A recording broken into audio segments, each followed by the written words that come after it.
This is what I would like every man to know. If you're wrong, you're wrong. Whether you explain it, whether you shout, whether you jump up when you're wrong, you're wrong. Your shouting is just to give you back up, but you know I'm wrong. For any successful marriage to be successful, you have to talk. Talk about what? Many people ask, but you have to talk about why you are arguing. You have to talk about why you are not talking nowadays. Good. You have to talk about endless reasons as to why your marriage is not working. If the man comes in the house na amevuta mdomo, hawezi kuwa amekasirika 24 hours, kuna kule ana smile. Hapana. So anaanza kununia kwa gate. Akijua karibu kuingia kwa nyumba anavuta mdomo, anafura, ana change face. If the marriage has to work, always go back to the memory lane and tell your spouse, I remember this day. When my head wants to become, when my neck or my shoulders wants to become taller than my head, I remember where I've come from. So when I remember when we were starting with her, she was looking like something, like somehow.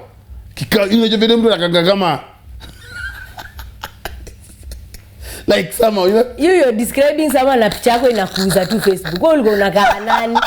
Nani angekupitia? Kwa nimeumwa. Nimeumwa. Hebu niteka yangu yenye tuko na hiyo time yenye umeparara wewe ngoja nini? Unanuka. Unakachi. Mimi sijasema kitu yote. No, umeprovoke. Nimesema nini? Umesema she was looking Sama. What do you mean Sama? Me, I did not say anything. Why will you use a Facebook just a few days ago? Matter of fact, yesterday. Pole. Yay! Go Heidi. Go baby. Men pretending to listen, yet they are not listening. In marriage, your partner can, will annoy you. Time that issue the marriage, the friendship. Achanga kuona wa mama hivyo. Achako kwa nyumba amelala. Living in the same manner, different castes. Like life skills. This thing called marriage. Karibu. It's another evening. God is good. My name is Mpesa. I'm thankful to God for giving us another opportunity. Every Tuesday we call it Terrific Tuesday. Yes, we sit on this couch, me and my wife, my partner in Christ, and my partner in Christ. As we discuss this thing called marriage. Because we believe that marriage is good. Marriage works. If only you work it. Karibuni sana, everyone watching us at home, nyumbani, pale nyumbani. Karibuni sana. We want to welcome all of you for this wonderful program. You can get in touch with us on 0727-438-728. When you call that number, send us a text. Also, you can get us on WhatsApp on the same number. Listen to me. Once you get in touch with us, I can assure you're going to get blessed. And today, as I welcome you, my co-host and my partner in crime. Karibuni sana. Thank you for being part of this great family that we call this thing called marriage. I almost said royalty divine. Nonsense. Yeah, karibuni sana. You're welcome from wherever you're watching us this lovely evening. We love to be your hosts. So as you're watching us, please make sure you gather your people, everyone that needs to know that Reverend Biakama and his wife are live on set with this thing called marriage. Please let them know, welcome them, call them on board. Watching us from Rev B and Sound of Abundance Facebook page. Karibu sana SOA TV KE. You're welcome. Juliet Banadakama, my social media handles, all of them run by that name. You are welcome. Good to see you this evening. God bless you for being part of us. Yes. And I'd like to encourage everyone that is watching us. Please, if you have any question, you have any concern, you have anything. I have a question today. Leo nitakutoa jasho. Usually ni moto. It is of a married couple that are long distance and it has just happened in their marriage. So there's a question there. So if you have a question that you feel that we should be able to handle, we are going to do so in the last, we'll let you know. And then please make sure you send in your questions, send in your concerns, send in anything that you feel we need to tackle, and we will be able to help you out. Karibu sana. Yes. We thank God for you. Today we have a great topic, but first and foremost, we are sorry that we have mine. You have yours? Yeah, I'm sorry that we have started a bit late, but we are very sure that we're going to catch up with you. You can catch up with us and you're going to get blessed. Okay, those watching us on YouTube, kindly ambia mtu mwambie mwingine, alafu mwingine ambia mwingine that we are live so that you can get blessed. Wale ambao wako nyumbani, those who are at home, kindly get interactive with us. We want to hear your mind. We want to know your thoughts. We want to know your feelings. What do you think about what we're discussing? And the topic of today is what we call keys to successful marriage. They are keys. They are keys to a successful marriage. The truth is this: there are marriages that are not successful. Yeah. And there are marriages that are working. The truth is this: there are marriages that are working. Yeah. Kama yetu. It didn't work, eh? Yes. Like ours is working. We don't know about yours, but there are marriages that are working. So you need to understand: is your marriage working? Is your marriage really, really working? And today, and if you like your marriage to work, what do you need to do? I need a marriage that is working. What do I need to do? We're going to go very fast on it because we feel strongly you to know this. But even before we get to it, there are people. I want to bring in this thought, this question, very fast, as our kickoff. People nowadays, and I'm talking on a Christian background. Yeah. Many people nowadays they prefer moving in. Yeah. Than getting married. The question is this: do you think that marriage will be successful? People, there's the godly way of doing things. Yep. There's a societal way of doing things. There's what we call the human way of doing things. This is just the right way. But nowadays, people prefer moving in, people prefer not going the right direction. So the question truly is, will that kind of marriage come with the arrangement, or my bae and bo have met to make babies and then now they're living together? Will that marriage really be successful? That's the question I would like you to throw in your answer as we push on. Now, when somebody has been caught in the flames and in the excitement of marriage and wedding, and then life begins. Definitely there are things that build marriage, there are things that make marriage. One of them is love, two, the girl is respect. It's what is expected. But now, after some time, the flint, the joy, the excitement tends to dwindle down, and now you're hitting the reality. Wedding measure is now 6 months. We have unwrapped all the gifts. People have stopped coming to see us. Then now reality hits you, bam, to go away, to Mewana. Then now you start having some issues as a couple, but you guys want it to work, right? Then that's where we start the successful marriage. They're saying that the journey of having a successful marriage. That's right. Right? Yeah, and many people, the reality is many marriages are having issues. Many marriages. So many. Like if you were to give on a scale of 10, 9.5. Really? Yes, 0.5 are the ones that are working. What? Imagine. Like very little marriages are working nowadays. Many people are struggling in marriage, and one of the reasons is what you have just said now, that the foundation was wrong. You see, doing something wrong and continuing in it and seeing success in 2 years does not make it right. Correct. At the end of the day, the foundation was wrong. And any foundation is the solid rock of any building. Correct. So if the foundation is wrong, doesn't matter how that building will be tall. Doesn't matter how beautiful it looks. Yeah, it doesn't matter how cute it looks, doesn't matter how tall it is, eventually it can cave in. Easily, and by the slightest wind, it can cave in. So many marriages are having issues. Sometimes I post some marital things on social media, especially one that I am with you, and you hear people saying, this is just a show. Yeah, there's no marriage that is working. And others, you hear them commenting, what? So there are marriages that are still working. Because in a nutshell, marriages nowadays are not working. People meet up and the thing just goes for a few months, and for the rest of your life, you're in a bad marriage. So I think this thing called marriage is here for that, for marriage mentorship. Yeah, and to let you know that marriage is good, marriage works if only you work it. You have to work it. Remember, you and your wife, remember you and your husband are not from the same mother. Neither were the backgrounds of how you were brought up the same. So at the end of the day, they are bound to be mkwaruzano mahali.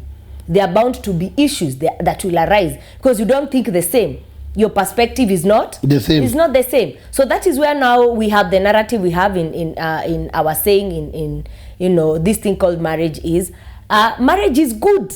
It works if only you work it. And the working bit, you have to look for mentors, you have to search, you have to realize what your partner likes, you have to, you know, work it. You have to be ready to say sorry. You have to be ready to forgive 1,001 times and again. You know, for me, I look at marriage as the bedrock of learning how to forgive. Okay. It is the place whereby you learn how to forgive. It's a school that if you want to stay longer in marriage, you have to learn how to forgive. Yeah, and with the topic that we're having tonight, I'm sure you're going to learn more on how to make your marriage work. Yes. Now, let's dive in. One of the things that makes marriage work, it is not theory, it's a reality, is those people that have good marriages speak often. They have a good communication, or they communicate often. Yeah.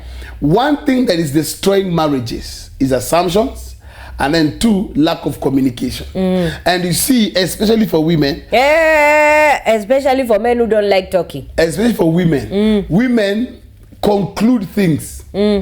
Wa mama ataona kitu anaongeleshi, lazima kuna mtu anaongelesha. Anaongeleshi, huyu anakula mahali. Like today, we are having a session today during our difference. Ali said she knows the husband's phone more than the husband. And so she said she cracked the phone today. She cracked and found a voice note of where they're going to meet. The husband are going to join a feature. Women are spies. Snipers. They are watchdogs. Let me tell you, German shepherds. So one of the if you see people whose marriages are working, one thing is sure: communication is there. Yeah, they communicate a lot. They clearly communicate often. Yes, their communication is endless. Yes. For any successful marriage to be successful, you have to talk about what many people ask, but we stopped having a point of communication. A point of talking. We always argue. When we talk, we always fight. You have to talk about why you are arguing. You have to talk about why you are not talking nowadays. Good. You have to talk about endless reasons as to why your marriage is not working.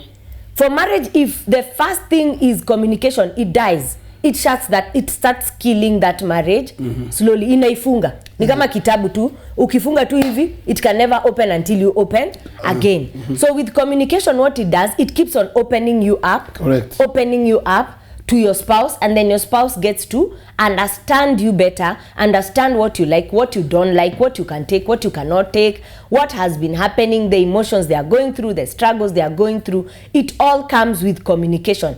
And this is a problem. Communication is not a problem to women. Because they like matter of fact, yes, it is a. I know women talk a lot. It is a gift that women have. They talk a lot. Communication is a gift. And they talk a lot. Communication and the shouting. I mean, I'm not hearing you. the communication bit comes with the challenge of communication. First dies with men. How? First dies with men. How? Mwanaume anakuja anasema sitaki kuongea. Nimechoka. Men are always assessed like they don't know anything. No, you see now, there's something to talk about. If the man comes in the house na amevuta mdomo, unaona? Haya, ukimuuliza baba nani, tunaweza ongea, hataki kuongea. 1 week goes. We know a couple that a man of, that keeps quiet for 4 months. Amevuta tu mdomo, aongeagi kwa hiyo nyumba. Wewe kichoko ni mzuri. Huyo hata uniambie nini? Hawezi kuwa amekasirika 24 hours. Kuna kule ana smile. Hapana, kuna kule anafurahishwa. Kwa ofisi. Kwa ofisi na boss wake. Kwingine. Kwa ofisi na kwingine kule anafurahishwa. So anaanza kununia kwa gate. Akijua karibu kuingia kwa nyumba anavuruta mdomo, anafura, ana change face. Unaona? So such kind of a man, how will the wife reach out if there is no communication? No communication. Nimekukwaza. Aya sawa, basi tuongee uniambie nini? Aje. What I have done. Aya, I cooked for you badly. tell me so that I know and change. Do women take that correction? They do, but of course kuna ile point ya kuji-explain. Wanna explain? Ufai kujitetea. Even in the court of law, nimesikia ni sawa. You have a chance to appeal. When you communicate with the woman and you give her time to explain herself, she will defend herself to the core. Now that is wrong. Sometimes all a man needs, my husband, is true. I'm sorry. Uitikia nini? I didn't know. He's saying he's offended. Kwa lazima uambiwe ulikazia useme wewe ulikazika bure. Kanini hapo? You have always told me that it is not wrong to defend yourself. Not defend, explain yourself. Explain yourself. Perhaps you are done what? You are misunderstood. I agree. Unaona? Because kuna kitu unaweza fanya, you can jump on his back. And immediately he felt, why are you jumping on my back? I was just happy, you know. That kind of explanation will make him know that when my wife becomes happy, she can behave creepy. She can jump on your neck.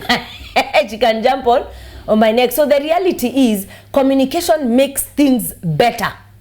Whether it is communication of good for the future, for our vision as a home, you know, for the issues. Men fear being accused or being finger pointed during the communication. And that is a fear that they should not have. Which it should not. You see, let me say something. Okay. When it comes to communication, one thing that every couple must understand, when it comes to communication, communication is not defending yourself, or communication is not always pointing fingers. Accusatory. Number two, communication is not always solving problems. Yeah. Madhina. No. Leo kila siku mkiongea baba yako watoto ukudongelesha. No, that's not communication. Communication is having a flow. We can talk on anything. I can ask anything. I can question anything. I can bring out my feeling. I can bring out my ideas. I can bring out my thoughts. Not that anytime your wife is talking, sasa utakonzini makesi zako. Or your husband, sitangalia. So unakunikalia hapo nipige kelele. You see, that's not communication. Two, when you're communicating with an adult, one thing couples must know that our communication, I'm not talking to a child. Yeah. I'm talking to a mature person. I didn't marry a child. And I think this one today I will say it. Men should never think or take women as children. They do. Most men do. It's a cultural issue. It's a cultural issue. But men should not do that. Yeah. What should happen is this. When you're talking to your wife, point. Yeah, I know, like the way a word. Kumpigia kele. You're not talking to a child. Yeah. What you do with your wife is sit her down, tell her this and this I didn't like, this and this is not right. I think it could have been done this way. Or why did this happen? Yeah. They can explain. These are mature people. If if you feel the explanation is not viable or valid enough, you correct. Yeah. Communication. Once you talk about issues, because men know this, things don't leave their chest until they're discussed. Yes. And the more you keep quiet on the issue, she's building a monument. Kesho itakuwa you came late. Kwa hiyo ulijibu vibaya. Today itakuwa alikuja late because jana alikuja vibaya. Then tomorrow alikuja vibaya akakuja late baada kukula. Those are women. They build up a monument out of nothing. Men who stick to, you talk to me wrongly. Tomorrow, you talk to me wrongly. That's how men operate. So it should be, let's communicate to an extent the point the issue is very light. Yeah, it is. That is the way. And I think the beginning, the genesis of any relationship to be successful on the side of communication, it should be removed from the mind that when communication is there, ni kesi, it will always end badly. To what extent, let it be known that we can talk about anything and let it have a flow. So communication sio lazima ikuwe mbaya, you know. That is a mind that I think very many men have, that communication has to always be, it is me who is being accused, now what have I done again? No, it comes out like it's always a bad thing. So once it has registered in the mind as a bad thing, definitely when a moment is raised whereby can we talk, it always registers defense. You know, it always registers, hey, the problem again. So you wouldn't like anything that changes your mood badly, wouldn't you? No. Hautapenda. No. So the moment as a couple you make communication light and easy. You make it a normal thing for you guys to do. Talk about anything and everything. And then when there is an issue, talk about the issue. Then it brings a whole difference on the talk. And then it also has a background of your friendship base. Yeah. Let me ask, as a man, how have you broken? Because in our marriage you don't have communication issues. Matter of fact, we talk. Okay, unless watu wamechoka. Yeah, we have. I'm a good kuongea. There are those days. There are moments when like Mondays. You're feeling someone is talking too much. Like today, you have just told me like that in the house, and the children have laughed at me. What? No, you've said I'm. Don't gonna sumbua. I want us to go to the next thing. No, I want you to help the men. How did you manage to look at communication positively? What you do as a man, what I decided to do is, I decided to put down my guards. That's what I decided to do. Like your guards. Yeah, just put down my guards. In terms of, okay, just have no defense, have no expectation. Thank you, the defense. Have no defense or expectation. Like, I have to talk about what? This is the truth. If it is this, what I would like every man to know. If you're wrong, you're wrong. Whether you explain it, whether you shout, whether you jump up when you're wrong, you're wrong. Your shouting is just to give you back up, but you know I'm wrong. Your conscience will tell you you're wrong. If you pay attention to what your wife is saying, you're wrong. You know yourself what I did was wrong. Why many people don't change is because they refuse to see that they were wrong. Yeah. So what you do is, the others talk, always be ready and open to talk. Yeah. That will help you to be able to have a good communication. Yeah. And listen. And then be very honest. Ukena kama anakusomea mwambie ai kaza nimekuwa nimesomo. I thought we got to communicate. When you feel it is going the wrong direction, it is not wrong to bring. Let me say this and then go to the next point. Let me go to the next point. What happens is this. With women, a woman can start one story. By the time you guys are coming, you're solving the 10th story. You can bring up the issue of what happened yesterday. And with the woman, you'll end up solving a problem of 10 years ago. Because women don't release something until it is dealt with. So what you do is learn to bring your person to the current problem. You discover you can solve it and communicate clearly in less than 5 minutes. Women have a way of traveling in communication. That's normal. Getting off getting off topic. And men are the ones that hit the nail on the head. Bam, done. Yeah, and the medicine of that, as you have said, handle a matter when it arises. Yes. For women, if you have not handled that 10-year-old thing, it will still be in their heart. Yes, just sometimes, and then for men, sometimes don't even handle it per se. Now you fight over it. Very simple. One be concern that issue. I'm sorry. For a woman, it will go. Apart from wale wakona wow, you know. But communication is what builds anyone that has a good marriage. If you're going to have a good marriage, key number one is have a communication. Communicate clearly often. Yep. Number 2, this is very, I love this. Number 2 is tell your spouse that you're thankful for having him or her in your life. Really? Easy as ifanyikaje. Kwanza Africa. Wait. You think it's your right to have her? Unafeel kama kwanza you did her a favor. Yeah. I'm staying with that man. You really helped him. You know? Sasa wewe unangekukubali mwanaume unakaje wewe unangekukubali. Always learn to appreciate your person. Yes. Now, this is very important because there are some things I would like us to highlight. One, marriage is not made by big things because most of the time you don't make the big things happen. Most of the time. I'll give an example. Vacation in Hawaii. How often do you make that happen? Vacation in Maldives. How often? If you stretch yourself January, Monday,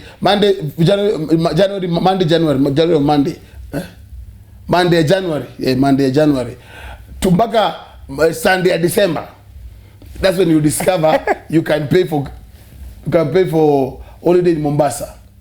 That means that the bigger things might take long to do. What spices marriage, according to me as a man, is the small things. Now, these are secret for men. Women are very, for lack of a better word, very petty. So in their pettiness, make it sweet. For example, a chocolate will do. Chocolate pesa ngapi? Awa kuingiza box ni rahisi. Sneakers ni 110. 110 sneakers. Mule mbili. Mwambe babe. Amecheka. Hiyo 200 siku hizi ni unga. Aya, number 2. Thank you. The meal was good. These are some of the small things that makes a marriage spiced up. Yeah. Thank you for that meal. Thank you for lunch. Yeah. She cooked it. She prepared it. My husband, my wife, that bed is so, it is well, it's clean. Ni safi, hiyo kitanda imetengenezwa vizuri. Thank you. At least nipumzika. Hata kama utachafua, hata kama uta roll up ya ribike, don't worry, atatengeneza tu. I also appreciate. Yeah. Another one. So many things. For men. For men, I think don't take it for granted that he pays school fees. Yes. That he pays rent. That he comes home on time. Like what? Not go and have sanane usiku with friends. So number, thank you for coming home late. No, you just appreciate him, let him know that you're happy he comes home on time to spend time with his family. Yeah. Let him know that you're happy that he takes care of you people in the little way and in the big way. So these are some of the things that personally I don't take for granted, and they make me also realize that my husband is doing something good. The moment you stop seeing the good of your spouse is the moment you start taking them for granted. Correct. And anything that is not appreciated depreciates. It starts going down. Depreciates. Yeah, yes. It starts going. Inaanza like dying because what you're putting so much effort to take care of those twins, and your husband comes home and the worst thing. The kids are growing well after kahoma our parties, but the first thing you will come and notice is that the house is unkempt. Yes. And so their children there will throw things all over. Why don't you appreciate her and then correct her? In a nice way, tell her, wow, thank you for taking care of our children. But if a little bit you can be putting the house in order, I think that will make much better. You see, you have corrected her in a nice way, but also you have appreciated her for the way she's taking care of the children. How it comes out is what really matters. Even the thank you, sasa sini asanti kwa kuniekea chakula. Kwani sini mimi nimeileta. Si wewe kazi yako ni kupika. So umesema asanti ya nini hapo? Unaona? But at the end of the day, thank you and goes a long way for any couple in marriage. It revives something. It makes you want to do better. It makes you want to do more. It makes you want to make that person happier. So you'll go an extra mile to do something better. Okay? Like for us who have a challenge with ironing, tukikazana tu iron tu vizuri, we need to be told thank you and then tuko urudie. Mtu akiingia kwa bafu, you can repeat and iron your shirt well. But at the end of the day, you have appreciated me for trying. You're getting kila mtu kwa ligi yake. That's why musema hivyo. If you're good at this, uplift your your partner on this other thing. Wale wapendi kumake vitanda, acha na wanaume kwa vile. Wale wapendi kumake vitanda, msikalie ikimekiwa, mnaharibu. Unaona? So haribu ndo atengeneze usikie mzuri. Okay, piga pasi kalia. Kalia haribu, apige tena ya pili. Ama upewe pesa ya dina, haribu, mwambie in 2 days pesa imeisha. Si ndio? Yeah. Haribu. Yeah, spoil it as at the end of the day, appreciation to be sincere. Very important. It makes someone want to become. For me, I've even taught my kids to tell their father thank you when he does something good to them. It is a must. They have to tell him thank you. And that one again, like now, it opens a door for you to feel you need to do something. It continues like a pattern. Well. Another thing that is very important when it comes to thanking, thank the person, your partner, for being with you, for accepting to be with you. Wangapi usema hiyo ni wengine unaona ni right. No, it's very important. Kwanza nakusaidia. It's very important. Like for example, me, I'll say this with me. I posted a photo on Facebook of those days, and then I wondered. There's another creepy one she wanted to post. That was very creepy. I will post it. Don't try it. If she posts it, there's no show. What happened with that one is, I just imagine this girl decided to be with me that time, not having a glimpse of today. You get? So at that, for that moment, for that risk of being with me those days, whereby you are not sure if tomorrow you will be anybody, that was enough to say thank you. You know, so one way, let your person know you appreciate them being with you.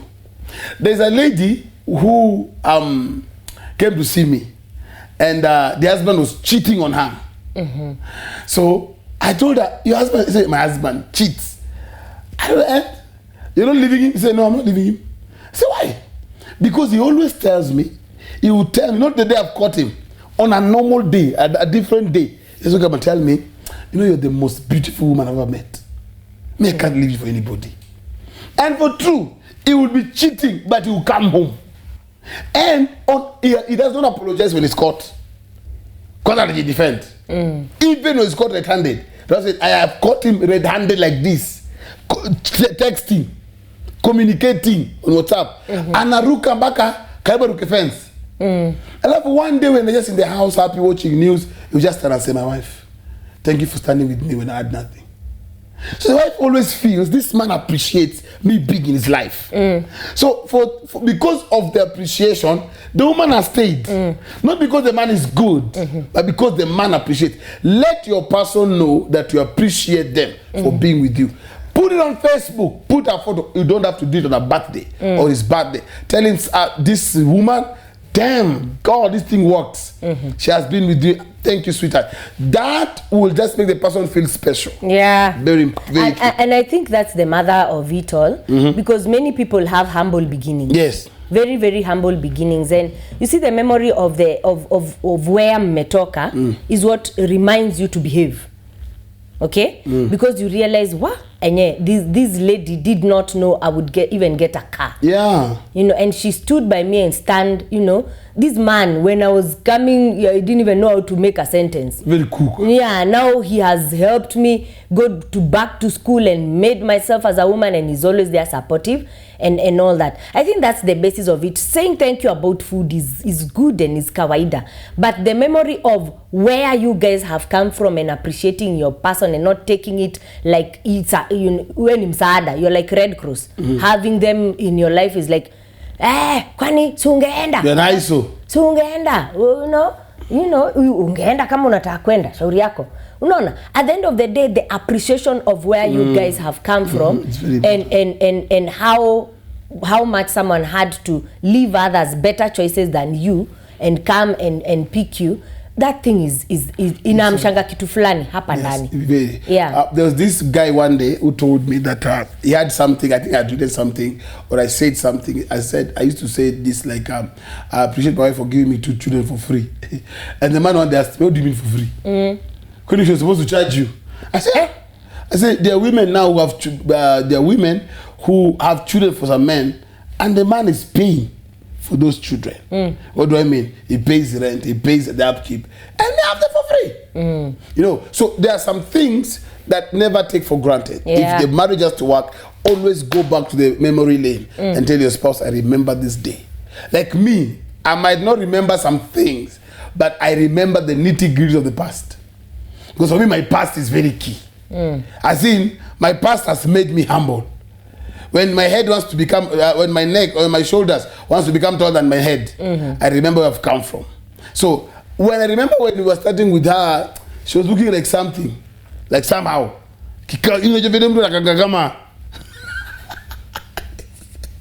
Like somehow, you know? You're describing someone na picha yako inakuuza tu Facebook. Wewe ulikuwa unakaa nani? Nani angekupitia? Kwa nimeumwa. Nimeumwa. Hebu nteka yangu yenye tuko na hiyo time yenye umeparara wewe ngoja nini? Unanuka. Unakachi. Mimi sijasema kitu yote. No, umeprovoke. Nimesema nini? Umesema she was looking Sama. What do you mean Sama? Me, I did not say anything. Why will you use a Facebook just a few days ago? Matter of fact, yesterday. Pole. I just have to explain. So it's very important. I will put that photo tomorrow and prove you that it was by grace. Where? Now, The thing is, number 3, we're going to the next point. So what happened is appreciate somebody and appreciate where you've come from. Yeah. And this is the thing. That has made me, literally, when I have money, I give her money, not because she needs it, not because there's a need. I give her because when the time I didn't have, she was with me. Now that I have, she should share with me.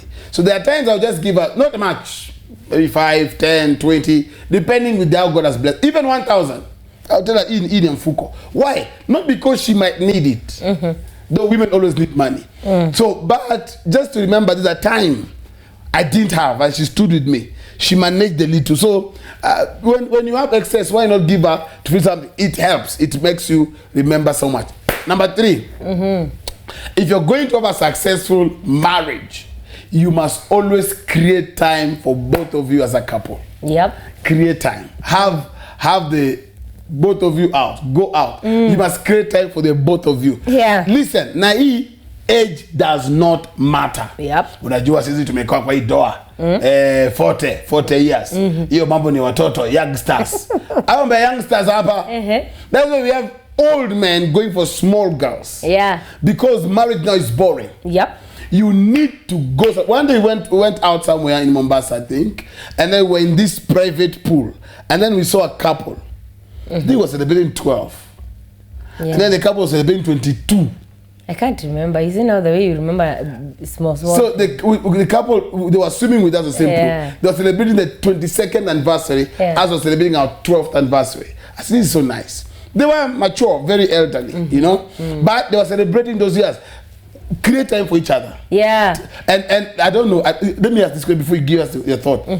Is all women that likes going?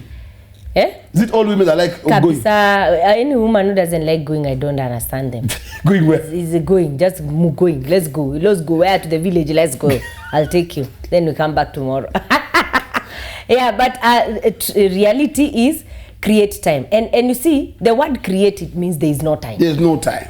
So you have to create it for it to be there. People are busy nowadays looking for money. Very busy. Yeah, yani, nowadays if there's anything everyone is chasing, it is money. So for you to be able to spend quality time with your wife, quality time with your husband, you have to create that time. It doesn't matter when, it doesn't matter how little, but if the time is created, then it has to be, present to make the marriage When you work. create time, what are you doing with that time? Yeah. Time. How do you create time? Time for what do you do with that time? You create time to to talk. You create time to communicate. You create time, have a date, movie dates, have drives, go for vacation. Like on our way here, I was telling you the rule that I've just found out today, that they were saying you need to have a 777 rule. Have time once in a week. You go for what? For coffee date. Okay. Have time in 7 weeks, whereby after 7 weeks you go for a weekend out. Go on Friday, come back on Saturday. Sleep out, and then have in 7 months whereby you go for a family vacation or a vacation as a couple. So those are some of the things that spice up marriage when you create time for each other. By the time you're on vacation, usitake kulalalala bure, unakaanika uko mgonjwa, is like you've come alone and you've come with your wife. Create time to be able to bond with your wife. Yeah, and you see, creating time does not mean staying in the house. Also, neither does it mean all the time you're going. Create time to stay both of you in your bedroom. Just talk. Create time to go for a cup of coffee. I tell people, you don't have to go to one restaurant that a cup of tea is 200 and buy one cake. I'll give you a scenario. We went somewhere one Sunday after service in the evening, and we found this restaurant, and we said that we had ordered something somewhere else. So we said, as they are preparing it, let's check. So we went somewhere, and we found this nice restaurant. We are not planning to eat there. Matter of fact, we were doing a takeaway. So, but we said it because the ambience is very nice. The ambience is very nice, and the two of us, we bought one plate of fries, and we shared it. And we went home. That was our moment. That was our time. It didn't cost us much, but we had time. Time for what? Time just to... Sometimes all you need is sit and just look at each other. Tagundwa ya. Kumi bado kuna ile ka pimple ka kitambo. You know, just that it is a bond, there's a connection. You will notice subconsciously as you are going out of that restaurant, you're holding hands. You have spiked something. Yeah. Very key. Create time. Wamama, wacheni kuvura na watoto kila mahali. Wamama, learn to leave your kids behind. They are mature. If not so, take them to your sister or bring your sister over. Go somewhere. Now, watoto wangu, alafu you're somewhere with your husband. Baby, melala, me dawa, uniform, me iron. Now, you move socks. What is that kind of holiday? I've always complained about that. Let it go. Once a mother, always a mother. No. Kwanza kama umeacha mtoto mgonjwa. Hey. Wow, well, okay. Me, those things I don't like. Matter of fact, me, I rarely call home when I go for holiday. But simu yake, video call. Show me the room. Show me outside. And now we are together. Rule number 4. Rule number 4. How to make your marriage. Key number 4. How to make your marriage successful. Yeah. Actually, these things are going to help you. They might look somehow, but if you apply them, you'll thank God. They might look kawaida. Yes. But this is what is helping those people. Like I'm saying, everything here is what is working for us. Yes. Number 4, understand that it's okay to disagree. It's okay to disagree. You don't disagree to become enemies. Yeah. That's one thing our mama should know. We are not disagreeing to become enemies. Matter of fact, we can disagree and still be food. You can disagree on a matter and we still talk about another issue. Yeah. You don't have to mix up our emotions. I can disagree with what your father said. So that is not a point for us to argue. It's okay to disagree. But that does not affect the marriage. Yeah. It should not escalate into insults or into something else. I just disagree with wearing this shirt. Don't force me. I don't want. And you see also, part of disagreement, you see sometimes, if you force someone to see what they are not seeing, tomorrow they will repeat the same problem. You agree, right? Yes, I do. I did it not because I wanted it or I saw the point. I did it because, and most men make that mistake. And they end up hurting their women in the process. Yeah. For example, you came home early, lost a business, and you came early. Then the same guy wants to meet you 2 weeks later, late in the evening. But because you agreed to your wife that you will come early, this other meeting, you have to go. So when you go for the second time, because probably it's a client or a friend or something, it's the deal. And if you go, you come back home and you're told to your wife, after you promised you'll be home by 8. Look, it's 11. Tell her, no. I can come late, and I will come late. I will explain. There are men who believe their food should be served by 8. For example, the woman is working. To disagree is not wrong. Yeah. Marriage is not always agreement. Matter of fact, when you disagree, it shows you have your own brain. You're thinking, you're reasoning. Your faculty capacity is working. But now, at some point, you must agree in that disagreement. Yeah. Yes. The truth is, you're two different entities. Correct. So is it possible even to think in the same manner? No. It is abnormal. Even twins don't do that. Yes. So disagreement is part of marriage. More so, I keep on saying, this person you met when you're 24, others 30, others 40. Yes. So they are coming from somewhere, and you're coming from somewhere. And the way you are raised, as much as we are all Kenyans, it is not in the same way that house was operating like your own. So seeing things in different perspectives is kawaida. It is okay to disagree. But now this is where, and this one is a matter of many women, kubeba vitu. Okay? We disagree. An issue has arisen. Okay, we have solved it, but it's still in the heart. It's still at the back of my mind. It has still not yet been let go. People need to pray for more grace. If you have to stay in a successful marriage, you have to learn to pray for more grace to be able to learn to let go and let God. Because at the end of the day, it's okay to argue. It's okay to disagree. It's okay to have to see a challenge and see it as a challenge, but at the end of the day, this man can think differently. This woman has a right to have her own judgment in a different way. And at the end of the day, the visual point of view, matter of fact, that marriage can be very boring if at all you're always seeing eye to eye. If at all you're always telling your wife something and she says yes sir, in matter of fact you're the brightest man on town. Yeah, my husband, you have said it well.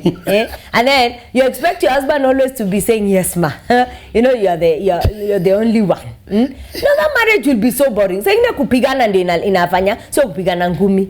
The disagreement is what spices up the marriage and makes your uniqueness in both perspectives come out very strongly.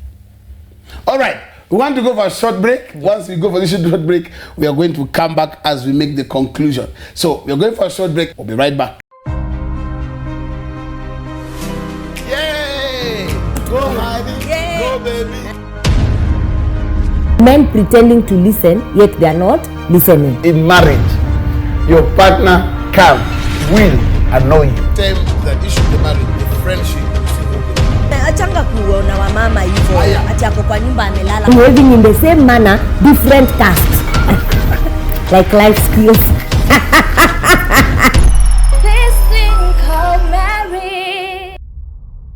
Welcome back. This this thing called marriage. We believe that marriage is good. Marriage what? If only you work. So every Tuesday we are grateful to God to helping us sitting here. Yeah. This is my best friend, my wife, my partner in Christ, and my partner in Christ? In crime. And so every time we sit here, we help you build your own marriage. And so we are on this topic, how to have a successful marriage. And somebody may ask, are there really successful marriage? Let me very fast go to our Facebook page. Somebody is saying, let me get a comment. Say it's true, a weakness. This Lizzie saying it's a weakness with women wanabeba vitu kwa roho. Yep. And then somebody is saying, wanted to get this other scene here. Somebody is saying, is watching us from The Hague. That is Netherlands. That's Robert. And then somebody else is saying what? Let me just get another one. Okay. Maybe now we go to maybe 2 or 3. You have yeah, I have one comment here from waiting for the discussion. Has B and I ready to succeed in our marriage? Good. That is Hilda from Kikuyu. Thank you for joining us. We are happy for that. Yeah, I'm always happy when I hear someone is, making it in marriage. Yes, and please. Kila saa ngumi. Ngumi na vita na kutumia mate. So make sure also call someone who's a friend, tell them you need to watch this program so they can get blessed. Now we have some more points because of time. We want to rush on them. We are on number 4, right? Yes. Number 5 now. Number 5, yes. Number 5 now, learn to forgive. And one of the things that makes a healthy marriage is learn to forgive. Okay. The truth is this: mtakosana, mtapitana. It can be nasty, it can be minute, but learn to forgive. Yeah. Yes. There are those that have this again, as I was saying, you forgive, yes, okay, but you can tell this person is no longer the same. Yes. And the person that you may forgive, yes, I may change. But there is that wound you refuse to let go, and this one is a problem, major problem when it comes to women. But that does not mean they are not men like that. They are men who never forget. They are always on what you did, what you never do. There's nothing good they see in what you do. Marriage is a test room for forgiveness, and the best way I usually tell people is ask the Holy Ghost if you're born again. Ask God to give you the grace to forgive and forget. For me, many a times I forget. I let go of so many things. It has really helped me not even to remember the bad. Oh. It is a gift. Personally, I had to ask the Holy Ghost for you to succeed and stand in marriage, and for your marriage to work. This is an imperfect person you're living with. Okay, they are not, they're not the Holy Ghost. They are not always right. They will always, and then they always say that the person that hurts you most is the person that you love. I don't know why. And it's true. They will hurt you because you've opened up your heart to them. So the heart become the pain, the most of your pains, most of the painful pains come from the person that you love. So what happens? Will you be dropping the one you love because amekuhurt, you go to another person, you start loving that person, they hurt you, you move to a third person? No, you can't do life like that. So you have to learn to unlearn to put things in your heart and to forgive by mouth. Nimekusamea. And then the house looks warm for a few days, but inside yourself you know you're still holding this person. Such kind of a marriage has a wound.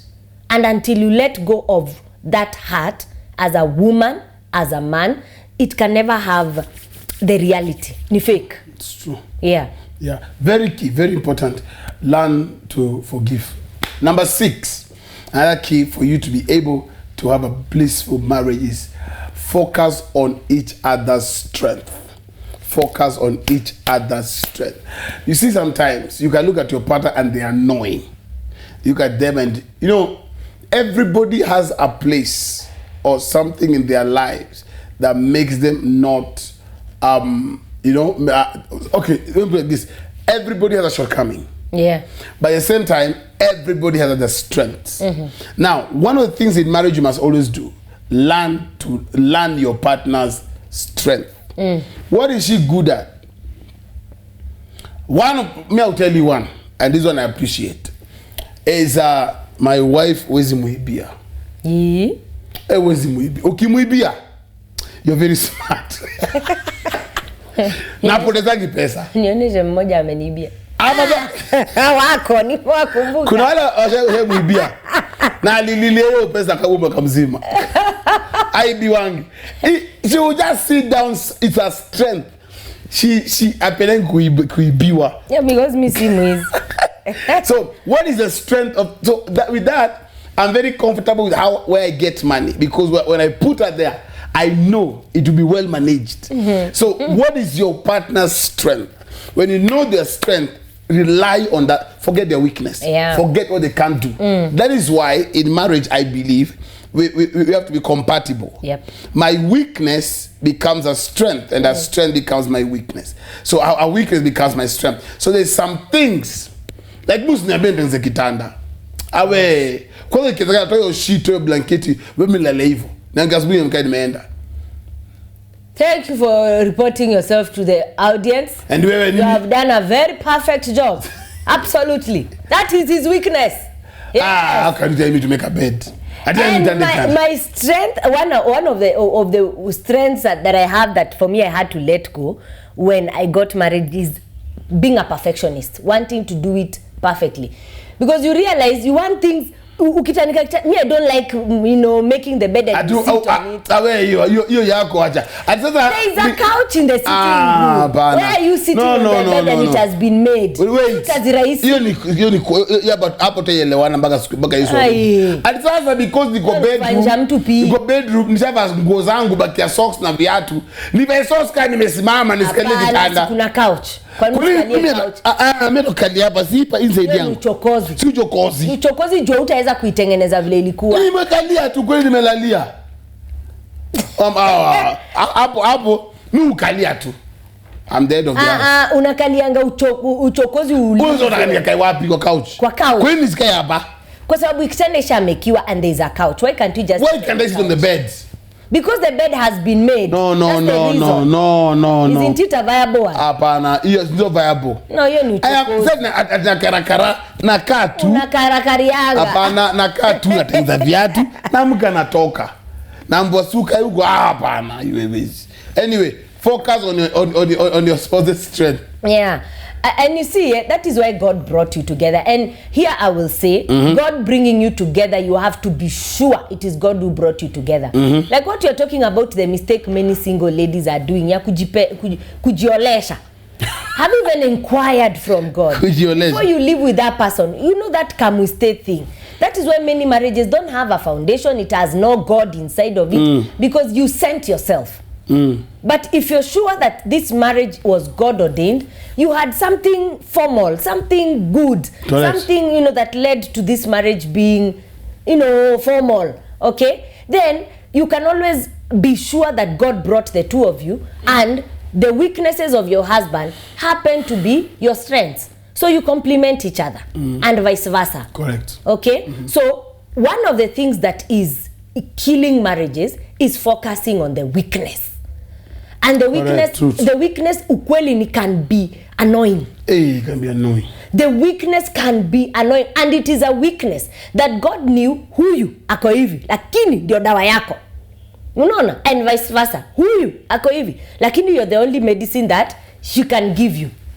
You see, at the end of the day, what kills marriages is right now, most of the husbands now and wives, I want to give you an assignment very quickly in your head. Can you think of the strength of your wife? It may take one couple to think almost 10 minutes to think of the other person's strength. Because but mention weaknesses. Hata kwazia, and hadi number 10. Yeah? Because of what? The weaknesses are what is annoying. So it is what is always at the back of their head. Fraud everywhere is what they see. And that is wrong. When you concentrate on some things, weaknesses, inanzaga kukuudhi. You know, it starts annoying you. It starts even killing attraction. It starts even killing the beauty of that person. Why? Because you are seeing the wrong thing rather than concentrating on what is positive. And when you learn to look at the positive, you build that person in their weakness, because the devil tries to magnify what is wrong and makes it a mountain. Yeah. And at the end of the day, it is actually a weakness. And a weakness can be corrected in love. Okay? For instance, your wife talks a lot in public and you don't like it. So umeamua kumficha kwa nyumba. Auendagi na yeye anywhere. Because she is a ataongea for 1 hour kila mtu akiwa amenyamaza na msikiza. But see, at the end of the day, the truth and the reality is you should be able to correct it. Tell her, I love the way you have capacity to articulate how you talk. But also, when you talk, try and reduce the way you talk. You can talk too much. You can dominate a meeting. You're getting it? Yeah. Yes. Lastly, one way I like that. I wish we could dwell there. I was just getting other things. I was just thinking, okay, because of time. Let's maybe take the last one. Another key to have a successful marriage is explore intimacy. Explore intimacy. Mapenzi. Mapenzi lazima mutengeneze. Ndoa inatengenezwa. Marriage is worked on. And one of the areas that brings a very strong bond and connection. That's why when a marriage is about to break, you'll hear counselors advise, the last time you had intimacy, the last time you guys came together. Yeah. You discover most couples disagree a lot, fight a lot, argue a lot when they have not had sex enough. Or didn't have sex for a long time. Yeah. And let me say this to women, you should know this. If a man does not have sex for 2 weeks, he'll become cranky. Women, if they don't have sex for 1 week, they'll become cranky. Who wants it more than the other? I'm talking. It is vice versa. Let me finish. So what happened is, for a man, sex is food. It's a relaxing mood. It's a massage. For a man, sex is a detox. For a man, sex is a detox. It makes his mind relax. It makes his nerves calm down. It makes his body relax. So when the man has had pressure outside and is agitated, sex calms him down. 2, sex makes the man feel very, very close and wanted. You see, let me say this, then maybe somewhat. What happens with most women, what they don't know about sex with men, is that it's very therapeutic for a man. Very. Number 2, when a man has sex, that's the best time, or one of those moments a man feels wanted, loved, and appreciated. Most women don't think so. They think, are we to? No. When a man sleeps with his wife, becomes intimate, they get a connection. They feel wanted. They feel wanted. That is why men will pursue a woman for sex, because he wants to feel wanted. Women are always wanted.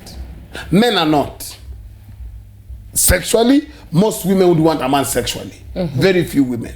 But men, anytime. Why? Because it's what makes them feel a man. It brings out the beasts and the lion and the man out of in them out. So for a man, it's Sex is key. So that's why when a man becomes intimate with a woman, he can do anything else. He can listen to that woman, he can give a woman money, he can give anything, because that time the man feels vulnerable and the man is feeling appreciated, loved, wanted. Yes. Intimacy, as the word suggests, is, together, being one, being together. So one of the remedies of any marriage working, don't start with talk.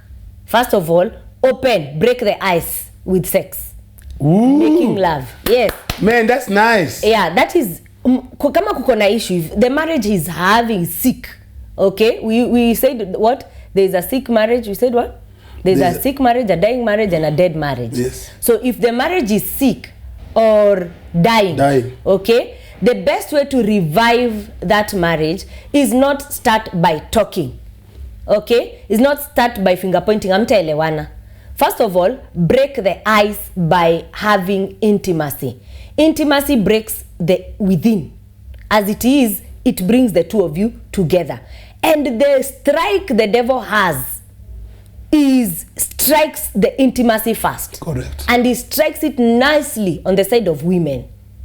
You know why? When a woman is hurt, when a woman is wounded, her emotions is what makes her open up to love making, to intimacy. So she doesn't want it because she's wounded. And so 1 month goes, 2 months goes, 3 months, 6 months. Like there's a marriage you were talking about in church that had not had intimacy in 8 months. That is a almost dead marriage. Okay? But the first thing is, before any counseling, before anything, that is the therapy, kwanza. So that it breaks the ice. It becomes the icebreaker. And now, I think I don't like the way you talk to me. Okay? Handle issue number one. Issue number one is, I think I don't like the way you don't give me attention. So, again, after day one, go and have intimacy. It continues bonding the two of you together. Yes. Now, when a couple is not having intimacy, it continues, the opposite is true. It continues separating you. And another person, another person coming in between and fills that void, the marriage is gone.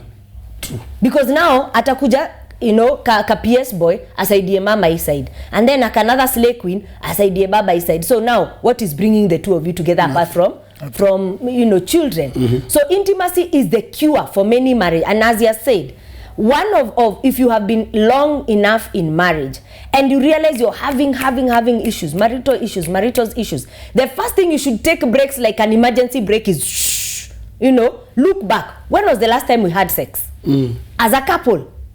Just finya hiyo 2 breaks ya kukimbia kuargue, kukosana, utaki kumuona amekudhi, you're running off to work.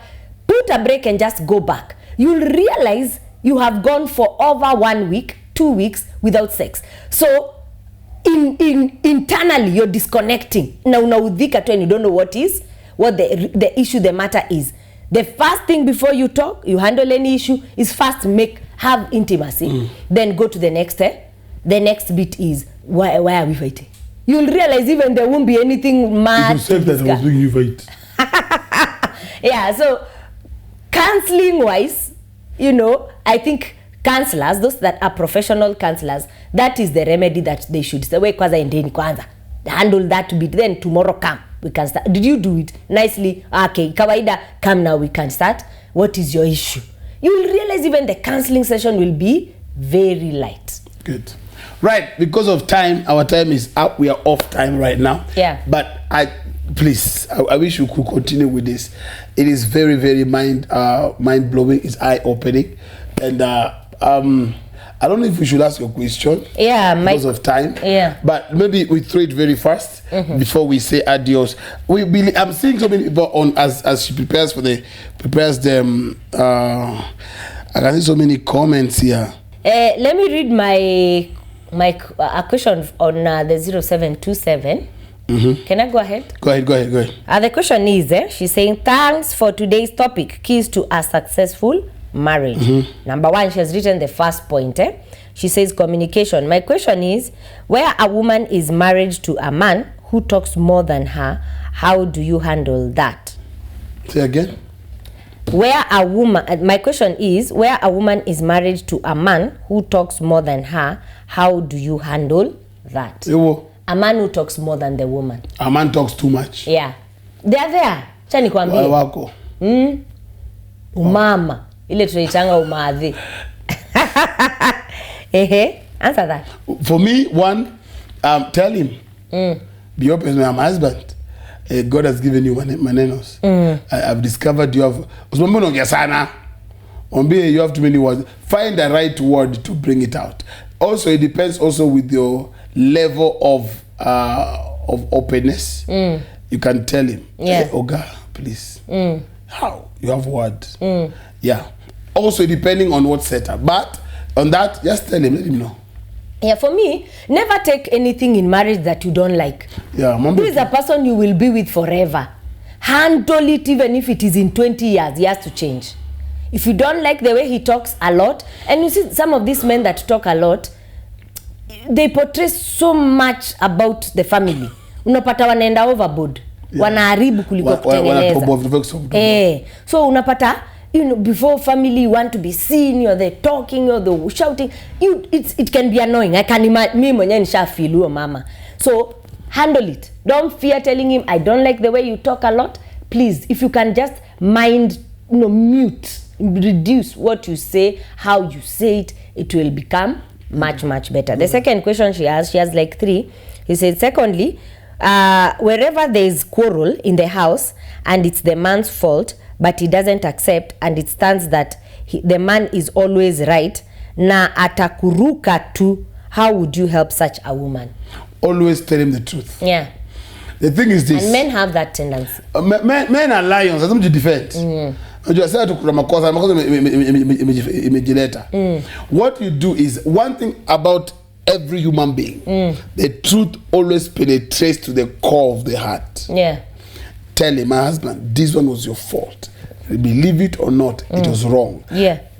It later, it will chew him. You discover it's changing subconsciously, because truth goes to the core of the heart. Yeah. And men, you need to break, as he said, break that defense mechanism. Yeah. It is what is killing most marriages.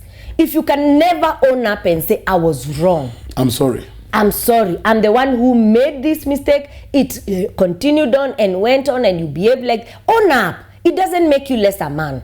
It doesn't make you kufanyi mwanamke.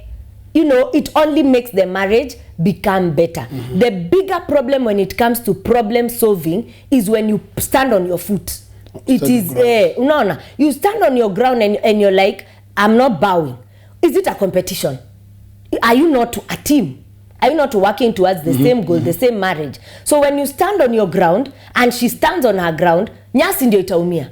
The children and the marriage. Okay? So sometimes breaking, as in this case, where the man will always, you know, even some people now, it becomes like the baton now is shifted to you. Wewe ndo ulifanya, wewe ndo unafanyanga. You know, you're the reason that makes him do wrong. Like in this scenario whereby the man anaruka. Unaruka nini? The best thing is to see if you are in her shoes. Wouldn't you have felt wronged, or wouldn't you have felt bad? So break that thing in you as a man, and it will absolutely help. Now, question number 2 is, always learn to appreciate your partner. She was writing notes and then asking question. Then she asked, what if ikifika mahali the husband asks the wife, wewe hata sijui nilikutoa wapi? Mkumbuye mahali kutoa. Yeah. That's remind him where he moved you from. Yeah. You know, there are people who are very that is so bad. They lack emotions. They lack they don't feel other people. Yes. They're very self-centered and selfish. But what you do is this. Tell him. Now, this is for a woman. If somebody tells you that, this is what you do. Lift your bargain. Make sure you're always good at it. Yeah. For example, when he comes home, you're smarter. Yeah. When you go out, you're cleaner. Your things are done in perfection. Even him, you will see. This woman, even what I'm saying, I don't even know what I'm saying. You see, when he says like that, the thing is to put down your esteem and to make you feel worthless and you're useless. Show yourself how useful you are. Yeah. Show yourself. Yeah. Because now some people are told like that. They go down, they sulk, they look funny. Yeah. That's the time you rise to your top notch. How you dress, how you talk, how you handle things. You're on your top. It will change his perception. Yeah. And I just reiterate on that and I say marriage can be a killer. You see, your spouse is supposed to be your priest and she's supposed to be your like a prayer partner or an intercessor or something. You're supposed to be working together to become better. So if you have someone anakuambia wewe hata sijui nilikutoa wapi, no, you are alone. And the best thing you need to do is make yourself. Build yourself. As he has said, make yourself and don't let the words that he tells you come to you. What it usually does to many women, the words, the treatment, how their husbands handle them can easily destroy a woman and make her a woman who is educated. Akaye ameva rags. A woman who has brains. Ajiachilie. It happens. Women can be easily destroyed by the words of their husband. But in such a scenario, what you need to do is don't even hear it. It enters from one ear, goes out on the other. Build yourself so much that even when his words come on you, they repel. They bounce back. Wow. Yeah. Okay, can we close now? You don't have time or we can? Time is up, yes. Yeah. Or you want something else? I had a question, but it's okay if there's no time. Let's go. It's okay if there's no time. Let's go. Okay, the question is, I got a question, a concern from a couple, a lady. The wife is the one who sent the message. And she got married and they were together with their husband. In the quest of kutafuta kazi and, kutafuta pesa and all that, taking care of the children, they have one child. The marriage is 3-year-old. So the husband has traveled to Canada to look for, greener pastures. And so the wife is has been left behind home, but they are working on becoming, being together. So the question is, she's newlywed, she's below 30, and the husband is above 30, below 35, and she's feeling like the sexual drive and desire is killing her. So the thing she's asking is, she doesn't want to cheat on the husband. She's asking, is using toys or masturbation okay as she waits for the husband? And also video chatting with the husband, because she has no intention of cheating on the husband, and the husband same, but they are no longer together. Now she's saying the husband has been gone for 8 months, and she's wondering if the process of the visa and her getting her way to go there with the child will ever get there. She's a major. So the question is masturbation and the use of toys and these sex toys and a sex video chatting, is it okay in that scenario? What's your thought? Let's get your mind. Yeah. Text us. Send us a text. We would like to hear what is in your mind. Yeah, I did answer her, okay, but I want to hear your. Oh, you want to hear my point? Yes. For me, yeah, it's not right. It's not right. Yeah. That thing becomes addictive. That thing becomes it's wrong. Mm-hmm. It's if you're a Christian, it's very wrong. Mm-hmm. And let me tell you the truth. The moment that thing will satisfy you very, very well, the day your husband will come, he will never satisfy you. Mm-hmm. He won't. So it's very wrong. You should not do it at all. What do you need to do? Okay, Lord help me. Lord help me. And they say women have a way of switching off. She's young. I asked her age, and the reason I wanted to know is because at that age, ukweli, moto iko juu. Damu ni moto. And Kula ice cube. You see, they have only been married for 3 years. So the marriage is still also young. For me, I wouldn't advise you go for that. Yeah. It's part of the sacrifice you have to make. Yes. For the sake of your marriage, your husband left you for greener pastures. Mm-hmm. So he's sacrificing there. Let's believe that. And you guys are agreeing to sacrifice your marriage being together for greener pastures, then you have to sacrifice your appetite until you meet your husband. And I believe it is even worse for the man. Definitely. Definitely. But I wouldn't advise that lady to do masturbation or use toys or video. The sex videos. No. Yeah, I think that was also my answer.